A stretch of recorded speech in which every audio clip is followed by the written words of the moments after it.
అసలు చాలా పసలేని రసం లేని మాటలు మాట్లాడాడు. వాస్తవాలకు దూరంగా మాట్లాడుతూ ఉన్నాడు. ప్రాజెక్టులు ఏదో మేమే కట్టాము ఎలగబెట్టామనే మాట చెప్తా ఉన్నాడు. అసలు హరీష్ రావు గారు ఫస్ట్ మీకు అనంతరం బురద కడుక్కోండి. ఏం ఎలగబెట్టారు? 1,20,000 కోట్లు పోసి కాళేశ్వరం ప్రాజెక్టు కట్టి 1 ఎకరాకు నీరిచ్చిన పాపన పోయినరా మీరు? ప్రాజెక్టు కట్టిన 3 ఏళ్ళకు బీటలు వారుతుందా? కాంట్రాక్టర్ల కోరకు ప్రాజెక్టు కట్టిన పరిస్థితి మీది. అప్పనంగా 1,20,000 కోట్లు గోదావరి నదిలో దారబోశారు. మీరు ఇవాళ ప్రాజెక్టు గురించి మాట్లాడుతున్నారు. నాసి రకం ప్రాజెక్టు కట్టి బడా బడా కాంట్రాక్టర్లు జేబులు నింపి ఇలా బీటలు వారిన ప్రాజెక్టును సరిచేసే కార్యక్రమంలో కాంగ్రెస్ పార్టీ ఉంది. ఇలా 100 సీట్లు వస్తాయని మాట్లాడుతున్నాడు. ఎక్కడ సీట్లు అయినా నీకు బీఫామ్ వస్తుందా? అసలు 4గా చీలిపోతుంది బీఆర్ఎస్ పార్టీ అని వార్తలు వస్తూ ఉంటే ఆ 4గా చీలిపోయిన ఏ బీఆర్ఎస్ పార్టీ బీఫామ్ మీద పోటీ చేస్తావు నాయన నువ్వు? బీజేపీతో మీకున్న చీకటి ఒప్పందం వాస్తవం కాదా? సాక్షాత్తు మీ నాయకురాలు కవితనే చెప్తా ఉంది కదా, బీజేపీతో మా పార్టీలో చాలా మంది నాయకులకి సంబంధాలు ఉన్నాయని. అసలు బీజేపీలో సీట్ల పంపకం కూడా కేసీఆర్ సూచనల మేరకే జరిగిందని రాజాసింగ్ చెప్తా ఉన్నాడు కదా. వాటికి జవాబు చెప్పే చేత కాదు మీరు. ఫస్ట్ కవిత అడిగిన ప్రశ్నలకి, కవిత వేసిన ప్రశ్నలకి జవాబు చెప్పండి మీరు. అప్పుడు మాకు క్లారిటీ వస్తుంది. కేసీఆర్కి కిషన్ రెడ్డికి ఉన్న మైత్రి ప్రజలకు తెలియందా? ఎంతోమంది బీజేపీ నాయకులకి బీఆర్ఎస్ నాయకుల నుంచి ముడుపులు ముట్టినాయని రాజాసింగ్ చెప్తా ఉన్నాడు కదా. వాటికి జవాబు చెప్పాల్సిన బాధ్యత కిషన్ రెడ్డికి, బండి సంజయ్కి లేదా? ఈటల రాజేందర్కి లేదా?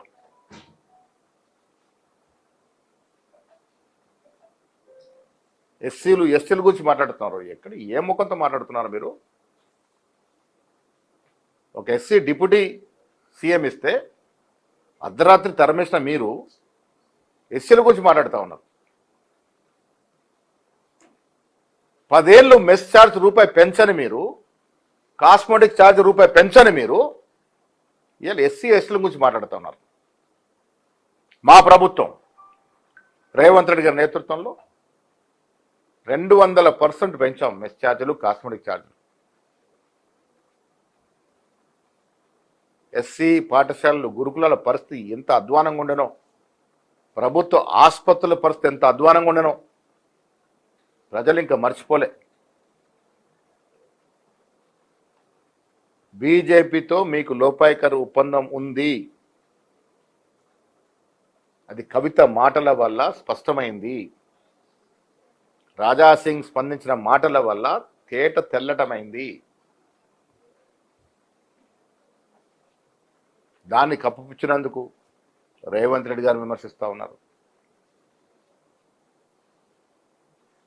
16-17 మాసాలుగా మేము చేసిన అభివృద్ధి మీద, మీరు 10 ఏళ్లుగా మీరు చేసిన అభివృద్ధి మీద చర్చకు ఎక్కడైనా సిద్ధమే, ఎప్పుడైనా సిద్ధమే. రండి, మీరు 10 ఏళ్లలో ప్రాజెక్టుల మీద మీరు ఎంత డబ్బు వృధా చేశారు,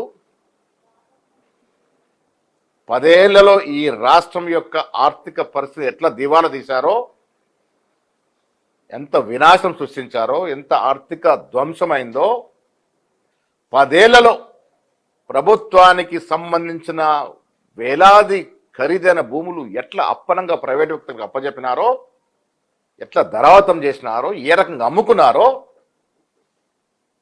కాన్వాయ్ల మీద, ఇళ్లల్ల కట్టడాల మీద ఏ రకంగా దుబారా చేసినారో అన్నీ కూడా స్పష్టంగా మాట్లాడుకుందాం. హరీష్ రావు గారు, ఫస్ట్ మీ పంచాయతీ తెలుసుకోండి. మీ మామగారితో, మీ బావగారితో, మీ మరదలతో ఉన్న పంచాయతీ తెలుసుకుంటే, ఆ పంచాయతీ సెటిల్ చేసుకుంటే అప్పుడు మాట్లాడదాం.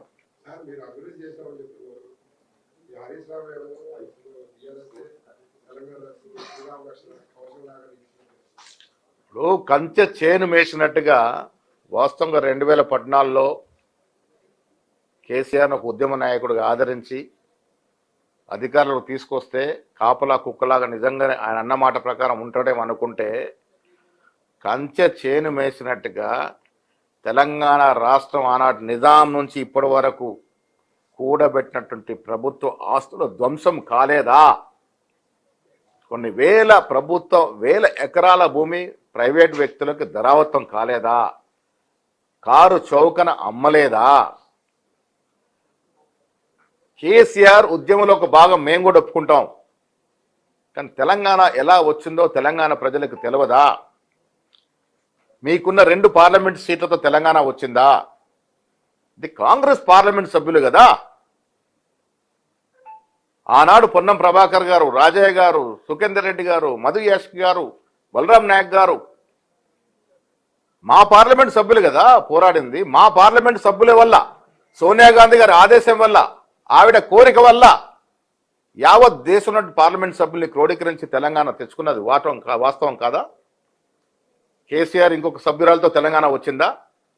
ఇప్పుడు వచ్చిన తెలంగాణ ఏం వెలగబెట్టారు మీరు? 10 ఏళ్లుగా మీ చేతుల్లో ప్రభుత్వం ఉంటే ప్రాజెక్టులు నాసిరకం కట్టారు, ప్రైవేటు భూములు లాక్కున్నారు, ప్రభుత్వ భూములు అమ్మేశారు, ధరావతం చేశారు. ఉద్యోగాలు 10,000 ఉద్యోగాలు అంటున్నారే, అమ్మ లెక్కలు ఉన్నాయి నాయన హరీష్ రావు గారు, లెక్కలు తీయండి. మేము వచ్చిన తర్వాత 60,000కి పైగా ఉద్యోగాలు ఇవ్వకుంటే నీవు ఎక్కడంటే అక్కడ ఏ సవాలు కంటే ఆ సవాలుకు మేము రెడీ.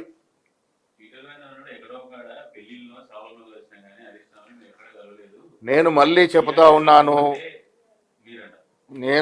చెబుతా ఉన్నాను, మాకు పక్కా సమాచారం ఉంది కాబట్టి నేను మాట్లాడాను. మహేష్ కుమార్ గౌడ్ అనేవాడు ఆషామాషిగా మాట్లాడాడు, అడ్డంతిగా మాట్లాడాడు, నీచమైన భాష వాడను. నాకు సమాచారం ఉంది కాబట్టి చెప్పాను. నేను ఈటెల రాజేందర్ గారిని అడుగుతా ఉన్నాను, ఆర్థిక మంత్రిగా మీకు భాగస్వామ్యం ఉంది కదా, కాళేశ్వరం ప్రాజెక్టులో అవినీతి జరిగిందని మీరు ఇవాళ ఏదైతే పార్టీలో పార్లమెంట్ సభ్యుడిగా ఉన్నారో ఆ పార్టీ అధ్యక్షుడు నడ్డా గారు హైదరాబాద్కి పలుసార్లు వచ్చి కాళేశ్వరం ప్రాజెక్టు కేసీఆర్ కుటుంబానికి ఒక ఏటీఎం లాగా మారింది, ఎప్పుడంటే అప్పుడు డబ్బులు ఇచ్చే ధనాగారంగా మారింది అని అనలేదా? అమిత్ షా కాళేశ్వరం గురించి మాట్లాడుతుంది కేసీఆర్కి ఇంటి ప్రాజెక్ట్ లాగా అయిపోయింది, ఎప్పుడంటే డబ్బులు వస్తున్నాయి అనలేదా? ఇది వాస్తవమా కాదా? ఇవాళ మీరు సాక్ష్యం ఇచ్చే ముందు, కమిషన్ ముందు ఆ వాస్తవాలు చెప్పుతారా? ఆ వాస్తవాలు చెప్పి మీ బీజేపీ సభ్యత్వాన్ని నిలుపుకుంటారా? లేదు మీరు లోపాయకర ఒప్పందంలోకి వచ్చి మళ్ళీ అడుగుతా ఉన్నాను, కేసీఆర్ బాటలో మాట్లాడి నడ్డా అమిత్ షా మాట్లాడిన తప్పని చెప్తారా? నేను అడుగుతా ఉన్నాను. ఇలా బీసీ బిడ్డగా చెప్పుకుంటాడు ఈటెల రాజేందర్ గారు, ముదిరాజు కుటుంబంగా చెప్పుకుంటాడు. మీ కోడల్ని ముదిరాజు కుటుంబం తెచ్చుకున్నావా? మేము ఈటెల రాజేందర్ గారిని ఒక సీనియర్ రాజకీయవేత్తగా డెఫినెట్గా గౌరవిస్తాం. ఆ గౌరవం ఉంది కాబట్టి కాళేశ్వరం ప్రాజెక్టు మీద మీరు ఒక స్పష్టత ఇవ్వాలని అడుగుతా ఉన్నాను. మాకు సమాచారం ఉంది కాబట్టి నేను మాట్లాడినాను.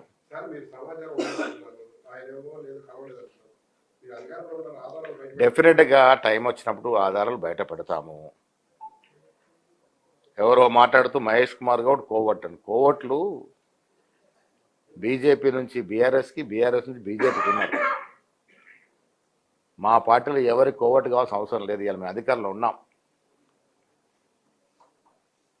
రాష్ట్రాన్ని సజావుగా నడపాలి, ఈ రాష్ట్రాన్ని ప్రజల ఆశలు ఆకాంక్షలకు మేరకు ముందుకు తీసుకెళ్లాలని ఇవాళ 18 మాసాలుగా జరిగిన అభివృద్ధి ఇలా దేశానికి ఒక రోల్ మోడల్గా అయింది.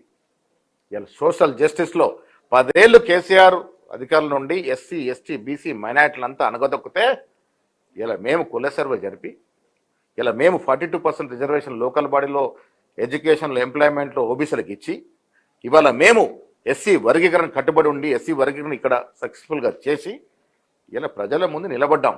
ఎస్, మేము తెలంగాణ వాళ్ళము ఇలా దేశానికి రోల్ మోడల్ అని. 10 ఏళ్లలో కేటీఆర్ అంత గొప్పలు చెప్పుకుంటాడు కదా. కేటీఆర్ 10 ఏళ్లలో ఒక 10,000 కోట్లు విదేశీ పెట్టుబడి తేలేకపోయినాడు.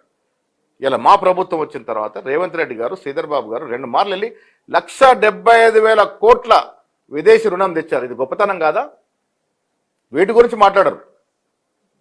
కానిపోని విషయాల గురించి మాట్లాడి మేము ఇంకా రాజకీయాల్లో ఉన్నాము, బీఆర్ఎస్ పార్టీ ఇంకా బతికి ఉంది అని చెప్పుకునే ప్రయత్నం చేస్తున్నారు తప్ప ఇంకేమీ లేదు హరీష్ రావు గారి మాటల్లో.